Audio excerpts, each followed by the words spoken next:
Malabares de mi tierra, el canal del arte malabar. Arrancaremos el día de hoy con un nuevo tutorial, donde veremos cómo debemos movernos para conseguir la posición de perfil y agacharnos. Luego tendremos los primeros pasos para empezar a manipular tu tabla.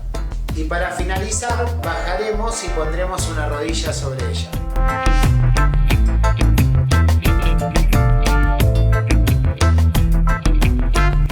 Como en otros ejercicios, arrancaremos estilo frontal. Cuando ya estoy estable, con suaves movimientos buscaré el perfil de la tabla. Giraré mi cuerpo entero y encontraré el equilibrio.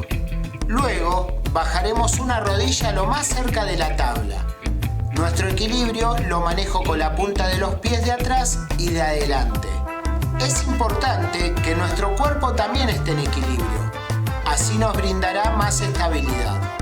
Volveremos a subir de perfil y luego, nuevamente con sutiles movimientos, encontraré el estilo frontal.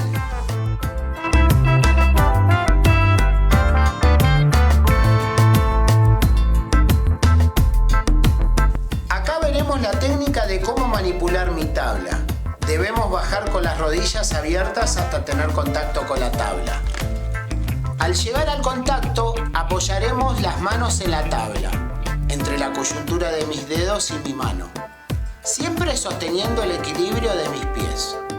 Luego, trataré de hacer suaves movimientos para tener un registro de cómo hacer equilibrio con las manos. Para terminar, subo y me reincorporo.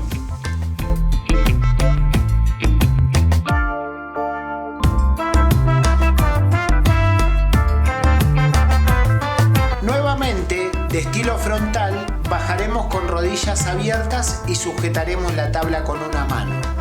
Del lado que sostengo la tabla es el lado que mi rodilla va a apoyar y lograremos el equilibrio. Cuando mi rodilla esté apoyada, usaremos nuestras manos para mayor estabilidad.